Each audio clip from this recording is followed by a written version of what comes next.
So wanted to welcome everybody to Webinar Wednesday. I'm Leanne. I'm one of the co-leads for the Young Professionals Common Interest Group at AOCS. We organized this webinar. Actually, Megan Hums, who cannot be on the call, did all of the legwork.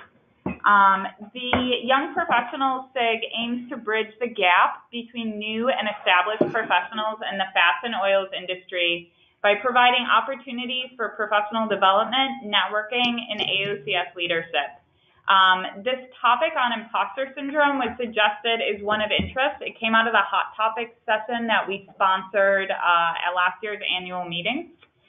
And so we identified Laura Greenberg as somebody who coaches on this to AOCS member companies. So first off, wanted to put in a plug for the YPs. We are always in need of volunteers. Just 1 to 2 hours of your time per year can make a huge difference in bringing things like these webinars to light or improving our annual meeting. So if you're interested, connect with us on Inform Connect, or you can email anyone at AOCS and they'll put you in touch with the leadership board. We also wanted to give a special thank you to Team Marzetti for their financial support of this webinar. It wouldn't have happened without them. Shortly, I will be turning this over to Laura, and she will describe how we're using Kahoot to gain participation. So as mentioned, you should have received notice about downloading Kahoot. It's a free app, and it'll allow you to participate and make this webinar much more interactive than any other we've ever had. That said, there will be moments where everybody is unmuted so that we can participate and discuss things. Please keep in mind your own background noise. If you have dogs barking, small children crying, colleagues screaming in the background, maybe just choose to keep your end on mute, or if you're driving, etc. Also, we will take questions at the end. If you'd like to submit a question, at the right hand of your screen, you'll see a little speech bubble icon. You can just click on that, type out your question, and we'll read those at the end of the webinar, time permitting. So finally, I'd like to go ahead and introduce our speaker. Laura Sanchez-Greenberg is a certified life and executive coach and works to transform people and organizations. Laura is a leading authority on team dynamics, leadership, peak performance, mental toughness, and coaching, and is founder and managing partner of Verde Associates, a boutique consulting firm that focuses on performance acceleration. She works with some of the country's leading organizations, helping them to grow and scale. Prior to launching Verde Associates, Laura held key leadership positions at New Futuro, Tribune Company, V&V Supremo Foods, and Seagram Company. Her background as a successful operator intersects with her coaching and development work to provide optimal business and performance advisory. Laura's work has been nationally highlighted in Crain's, Forbes, and across several industry publications.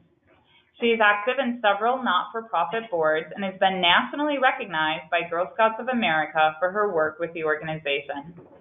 She is trained in improv, culinary arts, and is certified in over 25 assessments in special topic areas related to her coaching work, with a focus on communication and performance maximization. Laura holds an MBA from the University of Chicago's Booth School of Business, has studied change management at Harvard Business School, and is certified by DISC, Myers-Briggs, and Hogan Assessments. Laura holds an elected seat on the West Northfield School District Board and lives in Northbrook in the greater Chicago area with her husband of 15 years and her 3 sons. That said, Laura, I'm going to turn it over to you. Thanks, Leanne. That was a mouthful. Can you hear me? Yes, I'm going to go ahead and mute our end. Okay. Well, hello, everyone. We're going to try to keep this interactive and keep it moving because webinars can sometimes lose folks. So we want to move quickly so that we can get to questions. So one of the things we often think about in terms of imposter syndrome is the fact that we don't always know if we are the imposter, right? So one of the killer parts of this is, am I actually struggling from imposter syndrome, or am I an imposter at imposter syndrome? you know, and this in this lies one of the biggest challenges of this, is that folks struggle with, do I have imposter syndrome? Is it real? Or am I actually faking it? And so what I'm going to do today is we're going to cover some things. We're going to learn about imposter syndrome. We're going to learn how to identify it so you can catch it in yourself. And then we're going to learn some strategies to overcome it. So what's imposter syndrome? And you guys can go into the chat. It'll help me. If you've heard of it before, please just say I have in the chat. That will be helpful. But it was first identified in 1978 by a couple of scientists, Pauline Clance and Suzanne Imes. And they found three common definitions of imposter syndrome. The first is it's a psychological pattern where an individual doubts their accomplishments, and there's this really persistent internalized fear of being exposed as a fraud. The other is a concept that describes high-achieving individuals who are marked by this inability to internalize accomplishments. And we're going to talk a little bit more about why that plays such a big role, particularly with high achievers soon.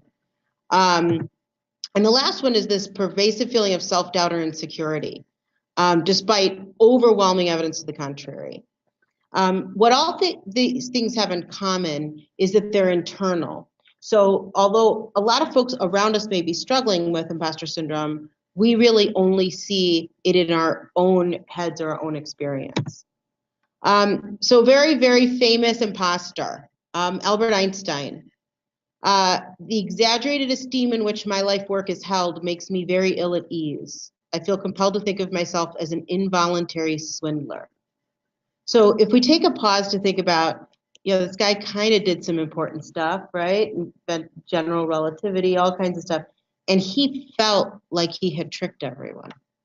And so you have these sort of examples across the spectrum of super high achievers that feel like, they've gotten one over on us. Maya Angelou, I've written 11 books, but each time I think, they're about to find me out. She was very, very vocal about her experience with imposter syndrome and the impact it had on her success and on how she felt about herself through her life. So what causes this? One of the things that happens is there's lots of causes of imposter syndrome. One of the things that we find that is most common that causes it is this either working in an environment, much like you guys do as scientists, where the work is done in private and then shared in public. And we'll talk a little bit more about that.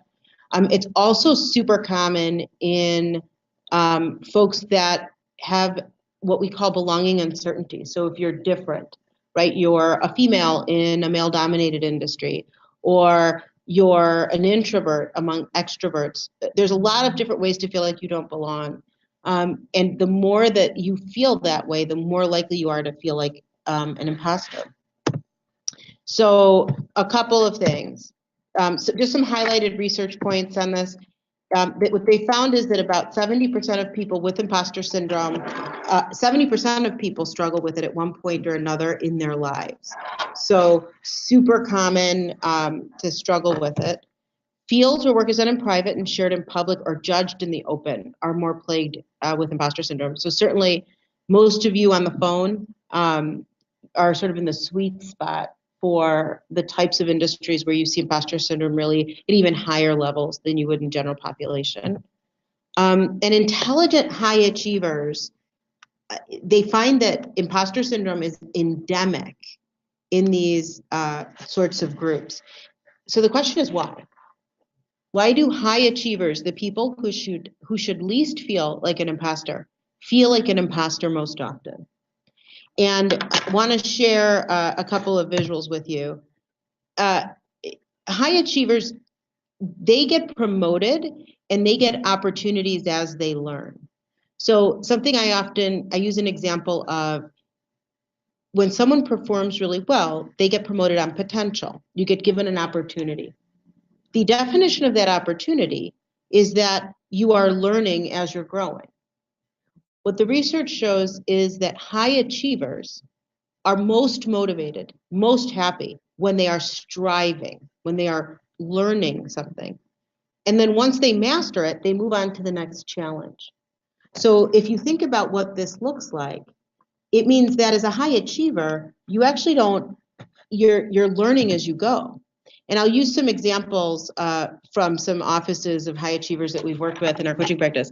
These are just some of the messages we surround ourselves with, right? So stretch yourself beyond comfort and familiarity. So if the plan doesn't work, change the plan, but never the goal. Dream big, work hard, try new things, never give up, make each day count, be positive. You've been assigned this mountain to show others it can be moved. Inherent in all of the messages that high achievers get is this concept of doing something new, doing something undone, of striving outside of comfort. And when you're doing that, you're in essence doing something you've never done before. And you're not sure if you're doing it right. And if you think about it, you're kind of faking it. It's not actually faking it. I'm going to give you guys a different lens to use, which is that high achievers don't work their way up. They learn their way up. And so as you're learning, the minute you learn something, you move on to something new. So you will always be doing things that maybe don't feel as comfortable as you'd like them to. And so now let's parlay that into one of the definitions of imposter syndrome. So if imposter syndrome is driven by the inability to internalize our accomplishments, what I would like to add to this is and abilities.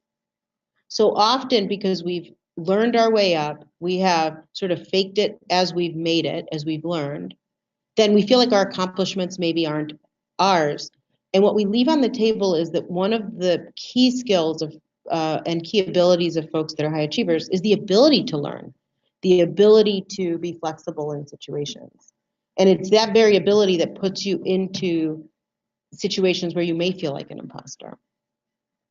So let's do a quick exercise. We're going to go to Kahoot. So for those of you that have your phone, please, if you haven't downloaded Kahoot yet, you can do it at any point during this exercise. And we're going to play a quick game. Just if you guys can go on the chat and just let me know if you're in, that would be helpful. Laura, I think we need the game pin again. Okay, so as long as you have the app in, I was going to give you the pin in a sec.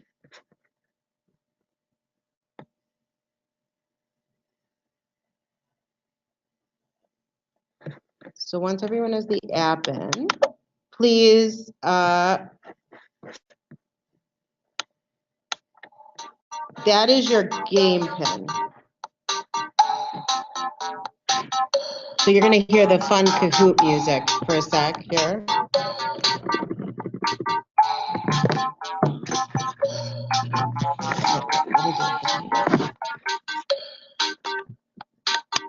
Okay, I'm seeing players join.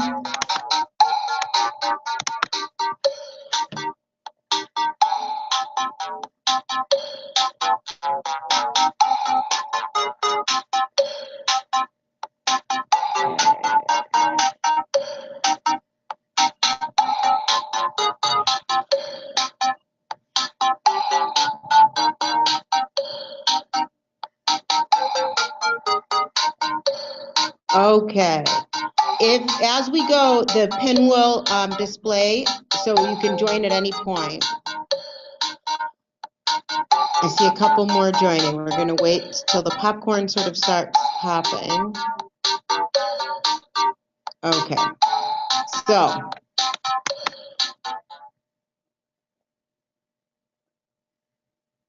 first question.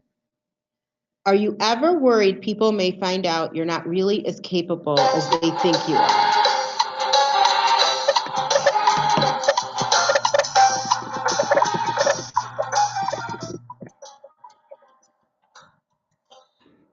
So pick a shape. This is confidential on your screen, so names won't pop up. So sometimes, 13, often, 9, 2, no, never. I want to know who those nevers are. They can teach us something. Do you sometimes feel pressure to be able to answer any professional question you are asked?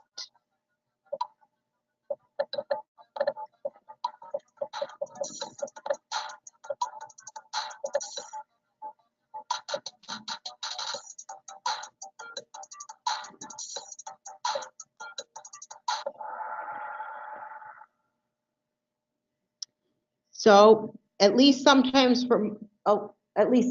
or yes for many of us on the call. Is it hard for you to accept compliments about your work or accomplishments?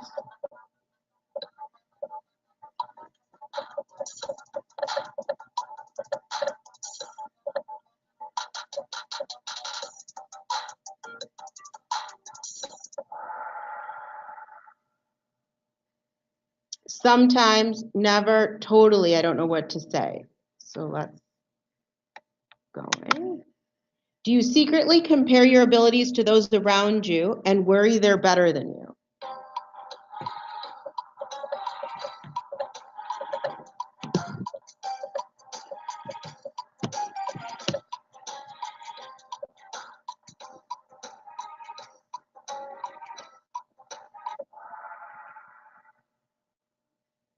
So sometimes, often, never for 3. Do you ever feel that the reason you're successful is due to luck? Things just happen.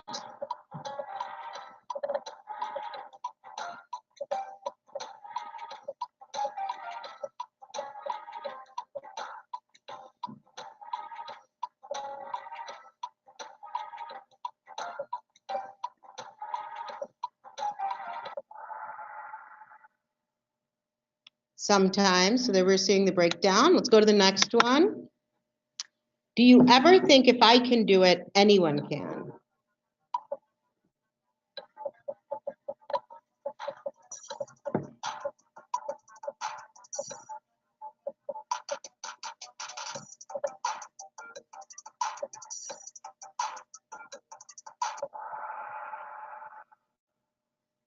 Okay, good.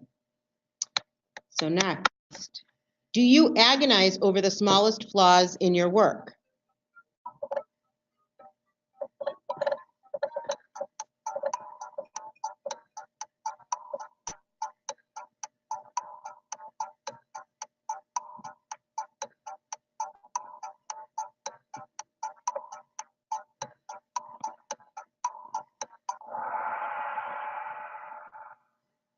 Okay. Next question. And for those of you on the call, this is actually the questionnaire that the 2 psychologists that coined imposter syndrome used to screen for it. So we'll see where we stand as a group in a sec. And the last question, did you think, what do you consider the smallest flaws?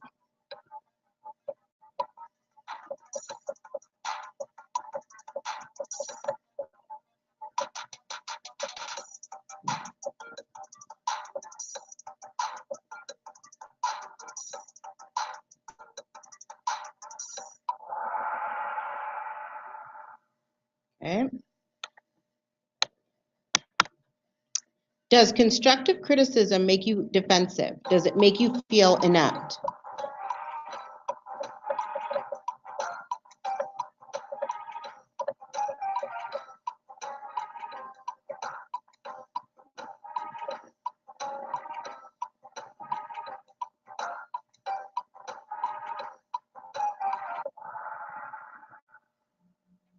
Okay. Question 10. When you have success, do you privately feel like you fooled them again?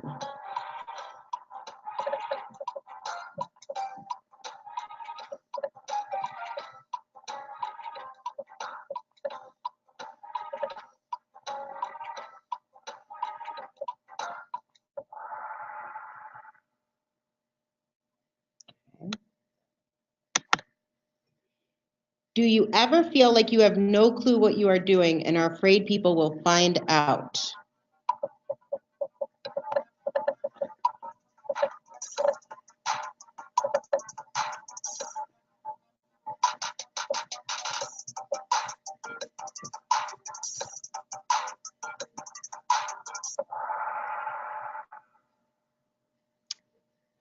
Okay. 2 more questions. Do you ever feel like your work just looks good on the surface? Notice the typo, but not really, but that you're really faking it?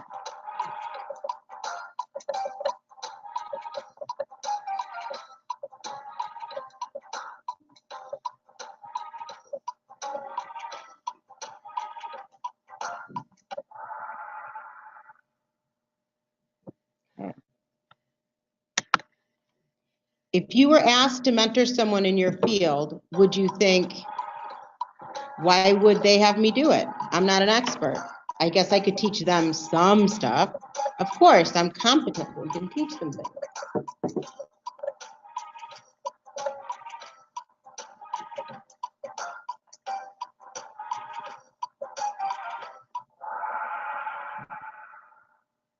Okay. And last question. Did you answer yes or sometimes to at least 3 of the prior questions?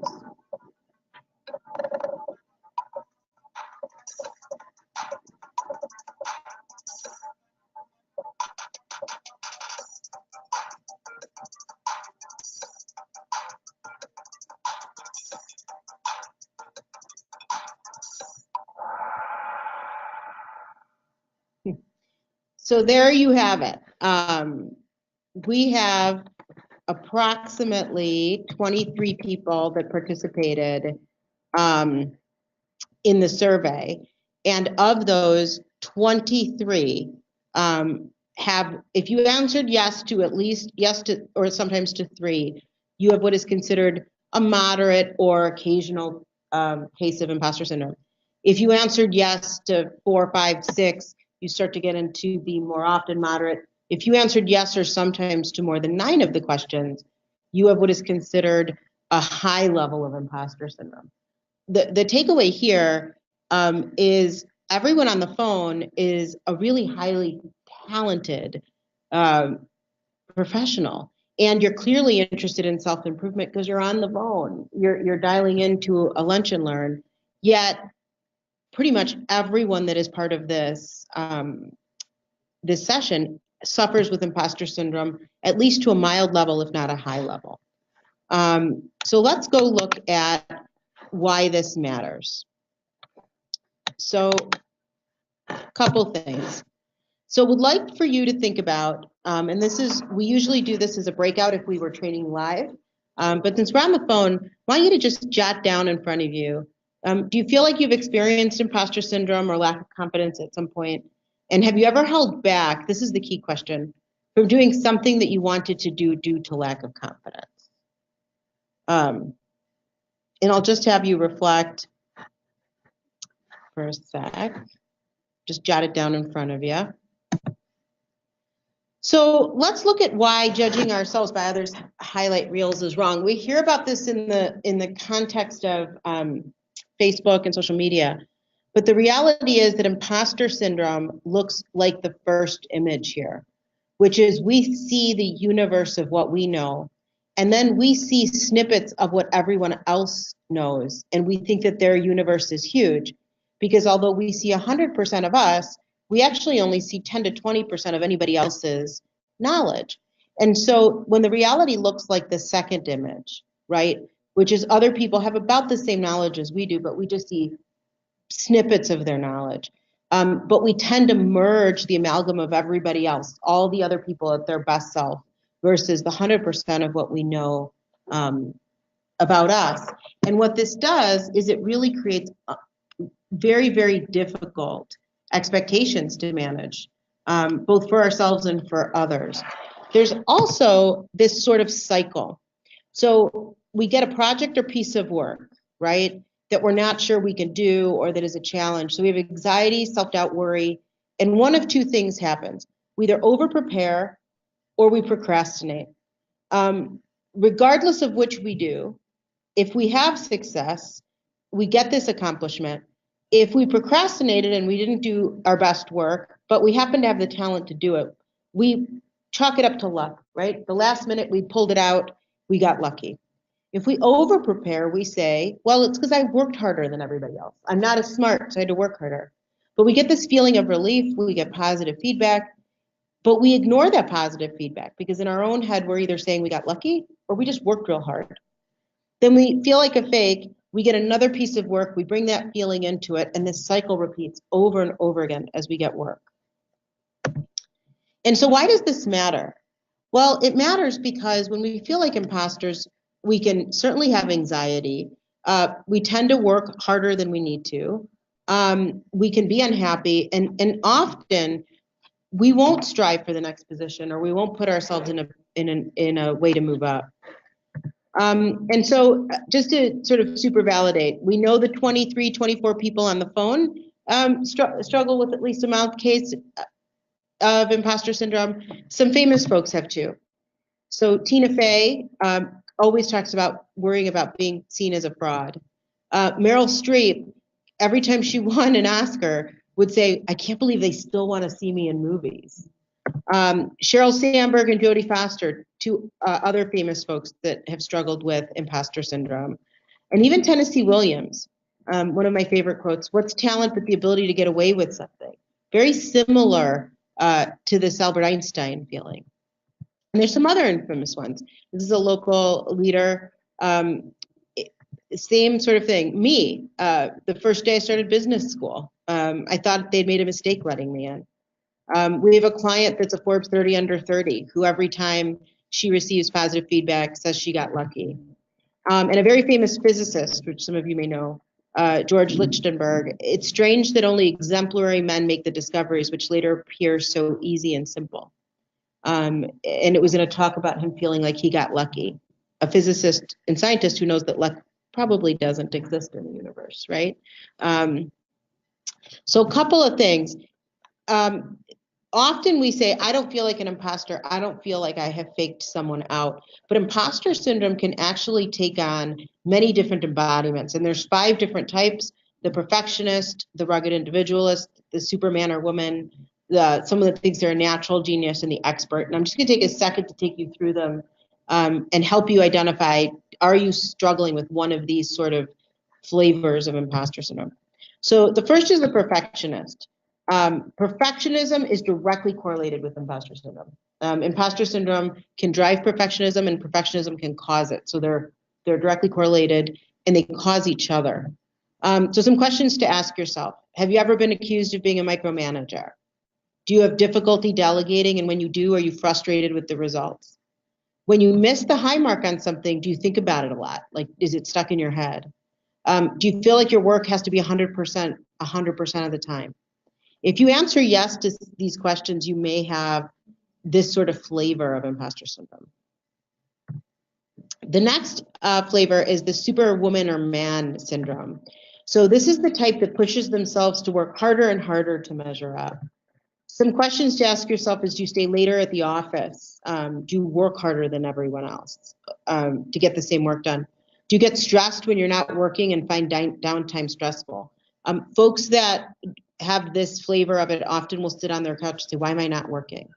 Have your hobbies and passions slid in lieu of work or study? And do you feel like you haven't truly earned your title despite numerous achievements? If you can answer yes to some of these, then you may have this flavor of imposter syndrome. The next flavor, and this is one I see in really super bright folks, is the natural genius. And often when people have this, they don't think of themselves as imposters. This is a type that judges their success based on their ability as opposed to their effort. So if I had to work hard at something, then I must be bad at it, right? If it isn't easy, then clearly it's not my strength. And so some questions to ask yourself is, do you have a track record of getting great grades, straight A's, succeeding at everything you do? Were you frequently told as a child you were the smart one in a family or group or class? When you're faced with a setback, does your confidence stumble? And do you avoid challenges because it's difficult to do something you aren't good at? We often see this in people that were gifted, that were very talented as they came up, and the first time they experience something that's actually a little more difficult, they think, oh, I'm not as good as I thought, because all of a sudden this is hard. Then we have the rugged individualist. The rugged individualist is, these are folks that feel asking for help reveals their phoniness. So some questions to ask yourself here is, do you firmly believe you need to accomplish things on your own? Like, is asking for help a weakness? Do you often say, I don't need help? Do you frame a request in terms of requirements of the project rather than your needs as a person? So this might be not, hey, I'm having trouble managing time, but I need you to book these 3 rooms. If you're always depersonalizing an ask, you might fit into this sort of flavor. And the last flavor, which is super common amongst people in the sciences, is this expert. So these are folks that feel they've somehow tricked their employer into hiring them. They deeply fear being exposed as inexperienced or not having the full universe of knowledge. And so some questions to ask yourself on this is, do you shy away from applying to jobs unless you meet every single requirement in the listing? Most people meet half, if not 2/3 of the requirements for a job. Are you constantly seeking out training and certifications because you feel you might need to prove that you have skills to succeed? And even if you've been in your role for some time, can you relate to feeling like you don't still know enough? The expert always feels like they aren't enough of an expert, right? So that's the fifth flavor. So a couple things. Imposter doesn't just impact whether you apply for opportunities or how you feel. It impacts how you manage and lead, right? People that struggle with imposter syndrome can micromanage. They can fail to make decisions quickly. Sometimes they feel they need to be perfect. They can overwork or work compulsively. None of these things lead us to be great leaders. So usually right about now, if I had y'all live in front of me, a question I get is, right, but if I tell myself I'm an imposter, what if that, and I lean into, I am awesome, I am great. How do I know I'm just not cocky and I'm wrong? And I'll give you a quick stat. There's this, if you think about perceived ability versus actual ability, there is something called the Dunning-Kruger effect. These are people that, and we've all met them, that think that they're really good at a lot of things that they aren't. And it's funny, the people that have Dunning-Kruger, first of all, it's less than 5% of the population versus imposter syndrome, that's 70% of the population experience it at some time. So if you just look at the math, you're more likely to be struggling with imposter syndrome. But most importantly, people that have Dunning-Kruger actually would never question their competency. So if you're saying, how do I not know if I'm cocky? How do I not know if I just think I'm better than I am? The fact that you're questioning that likely puts you more where the blue dot is than the red dot. And certainly statistics would as well. So how do we overcome imposter syndrome? A couple things. One is a strategy called cognitive reframing. So 3 things you can do to get ahead of imposter syndrome. The first is put yourself in your evaluator's role. So there's a bunch of research that shows that a human is really bad as an individual at knowing if someone has lied, but they are very, very good in a group.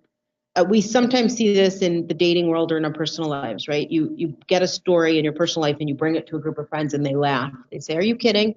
That happens here. So put yourself in the role of someone evaluating you and let yourself talk, visualize yourself telling them what you are thinking or what your doubt is. And what would they say? What would they say if they could hear you? And then the last question is, what would happen if you took a risk, right? If you leaned into doing something. And very often we think, oh my gosh, I will totally fail. But when you pull something apart, you may just fail at a project, but it's certainly most of these risks we take aren't going to totally derail a career. So there's some key steps to really overcoming imposter syndrome.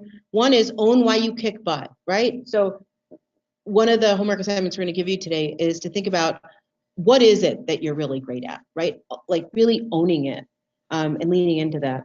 Also owning your mistakes, not that they define you, but that there are opportunities to learn. And then own what you do know. So the part of the universe that you do know, own it and lean into that.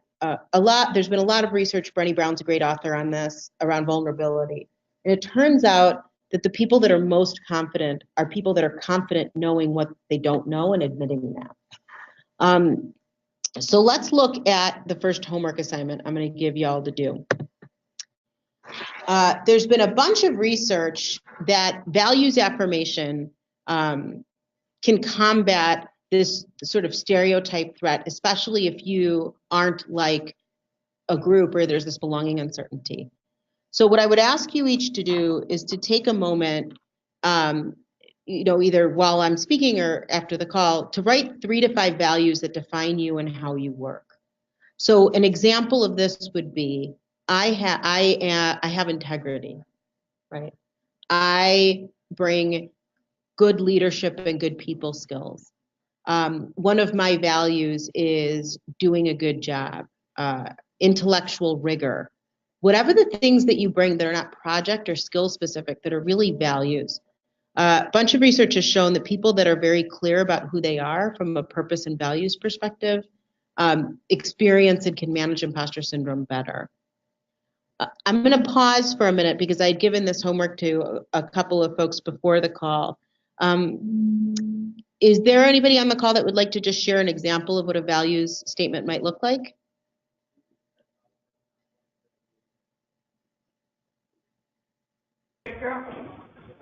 Hi, this is Leanne. I wrote for my 3 to 5 values, integrity, leadership, and drive. I've often received feedback that I'm very focused on assigning next steps and making sure everybody's accountable for them.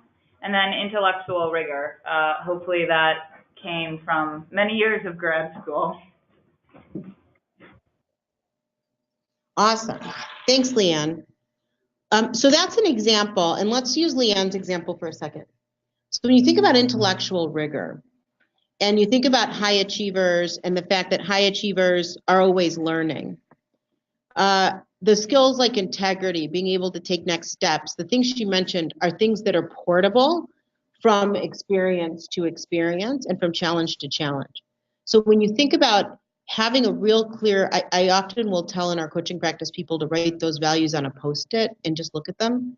It allows you when you're feeling like an imposter to say, here is what I bring to this party, and here is what is going to enable me to do this. I'm not faking it, I'm learning my way up. And here's what I bring to this. And it can really combat that. So the second homework assignment I would ask you to do is to learn to talk about yourself. We often do this in a group when we're facilitating live. And I ask folks to list 3 things they've accomplished, why they're proud of those things, list 2 things they're great at, and 3 personal qualities that they possess and are proud of. I will challenge you to write the answers to this. I will tell you what happens in a group of people. And most groups where we train this look just like the group on the phone. You know, they would, 23 yeses in terms of do we have mild to severe imposter syndrome. When I put them in pairs and I ask them to share it, you know, I have launched a new product into this market, or I have changed this process for my company. And I'm proud because it was difficult and I did it. And I'm great at leading and at solving problems, what have you. I give them bells, like, you know, bellhop bells. And I say, if someone starts to show their imposter syndrome, you ring the bell. And within seconds, the room is full of this bell noise because we have a lot of trouble owning our accomplishments. What you hear are things like, I helped launch this product, well, not by myself, and really we got really lucky, a lot of things worked the same way, and you start to hear a lot of this imposter syndrome language, which exists in our head. Because we're not socialized, it can feel like bragging. But the reality is, if you can get your arms and get through talking about what you're good at, you will actually, and the research will support, you'll perform even better because you put that imposter syndrome to rest. So I would challenge you to write out the answer to these 4 questions as your second homework assignment, and then practice saying them aloud and see if you can't giggle. Even at a Jack Handy moment, right? And I may be dating myself with that example. But if you're looking in the mirror and saying them to yourself, or you're saying them to a peer, lean into how uncomfortable that feels. And what makes that uncomfortable is that same insecurity that can drive some of those feelings of imposter syndrome. So to give you a sense of what we often ask, the questions I ask after people practice this is, how did it feel to talk about yourself? What was hard? What was easy? And what did you learn? What we often hear is that it was very, very difficult. And what was hard was what felt like bragging. But what was easy was making excuses or using humor to minimize their impact. What is easy is giving others credit, which goes back to that pathway of either I worked really hard or I got lucky, right? So it actually, leaning into imposter syndrome feels easy. What is hard is leaning into self-confidence. And so whenever you find yourself doing that, and we all have different coping mechanisms, be it sarcasm or or humor, lean into no, I am, I can, and it'll make you much, much stronger. So some next steps if you're on the phone, reframe your thinking. So if you take nothing away from this call, what I would have you do is, what would others say to hear you? What's real? What are you learning? If you feel like an imposter, instead of saying, oh my gosh, I'm faking it, change that in your head to, what am I learning? Review your value statements before you go into a situation where you may be feeling less confident. You know, what are your abilities? What do you inherently bring? Practice your commercial, like really say the words. And then if nothing else, go back to the 3 questions, right? What is real? What did I learn? What do I know? And even though this may feel like it's an exercise in a self-pep talk, what it shows is that it actually, what the research has shown, is that this changes how your brain internalizes and how you feel confident, and it will help you get ahead of some of this imposter syndrome stuff. So with that, I'm going to open it up to some questions. I can see the chat. So if anybody wants to ask them that way, or Leanne, I don't know how you want to handle the next set of questions, but let's take some. No, that sounds good. You can just enter your questions into the chat, and then Laura, if you just want to field them. Sure. If you're comfortable with that, okay. I don't see any in the chat yet. I see one, Laura. So after taking steps against imposter syndrome, what type of results do you typically see? Does performance increase? Are there more risks? Are there other consequences? If people get ahead of it? Was that the main part of the question, Leanne? I think the main part is, can people get ahead of it? But are there potential outcomes maybe that are less desirable? Like, you know, the person says, are there more risks? Like, is there a risk of foolhardiness suddenly? You know, I don't know. Do you swing to the cocky side or something? How about that? Yes and no. What sometimes happens, and this is why behavior is hard to change, right? Someone will say, okay, I'm going to lean into my confidence and I'm going to apply for this job. And then they don't get it. Or they take on a project that feels harder than something they ordinarily would, and they don't do as great and they get negative feedback. And instead of leaning into what did I learn and I tried something new, what they tell themselves is, see, I was an imposter, I shouldn't have tried that. And then they don't do it again. And the reality is that the more we try, the more we succeed. There is not, you could Google it, there's not one research study out there that does not show that people that succeed actually fail more than people that fail, right? People that just fail and stop trying. The secret to success is continued effort. And so there is sometimes an immediate unintended consequence in that you might fail.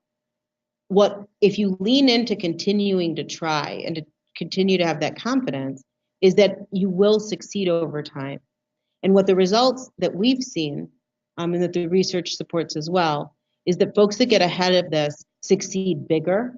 They tend to be more strategic thinkers. They tend to be more visionary, and they tend to have just broader opportunities overall. There is a very small percentage of the population that might overdo it, but those were likely folks that were narcissists to begin with, right? It's not, all of these things that we worry about becoming when we put it down are really small risk factors. Other questions? Great, 2 more came in. The first one is, most people typically one of those 5 imposter syndrome styles or another, or can you be a blend of them? And does that affect how you would correct to get over it? So should somebody who identifies with Superwoman take a different corrective course than the Perfectionist, etc.? That's a great question. So high level, to answer the first part of the question, most people suffer predominantly from one of the 5 types, but situationally, you do see people move in and out of the different types depending on what's going on around them and the role or the project. Although they tend to have a predominant one, right? Be it perfectionism or the Superman or woman that works a ton or the expert. The people that, if you, on the Kahoot, the people on the call that answered yes and sometimes to more than 9 questions probably don't suffer from a blend of them. They suffer from 3 of them or 4 of them. You just suffer from several of the varieties. And that's why the strategies can be a little different if you're a perfectionist to get ahead of the tactical piece of it, as an example, asking yourself, is this good enough? But by and large, knowing the value you bring, asking yourself what is real, sort of the questions we covered, which we'll send out as a recap, those work with all of the types. So if you think about a Superman or woman asking themselves, do I really need to work 80 hours a week to get this done? What is real? Or a perfectionist asking themselves, do I really need to be perfect 100% of the time? Or an expert asking themselves, is it real that I don't know a lot here? Those questions can serve all the types.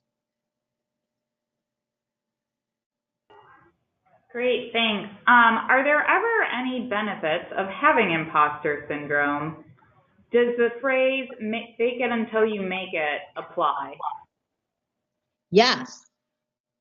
And the benefit is this, right? And here's the crazy dichotomy of imposter syndrome and happiness, which this webinar was, the topic wasn't happiness, but I'll share a little bit of info about that. So imposter syndrome makes us inherently insecure. It is actually an inherently human affliction, right? If we thought we had enough food for the winter when we were hunter-gatherers, we probably wouldn't have prepared, and the winter could have surprised us. So it's this insecurity that we all have that actually is wired really deep in our brain and is tied to success, and it's tied to survival, right? You work harder. Where it becomes that it gets in your way is if it stops you. So where imposter syndrome and some of that insecurity can be positive is it can drive you to work hard. It can drive you to be scrappy. It can drive you to try and find creative solutions.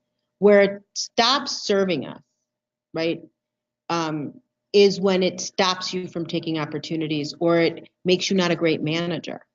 So absolutely, imposter syndrome or that insecurity has a benefit, just like pain does. If you think about pain in your hand stops you from putting your hand on an oven.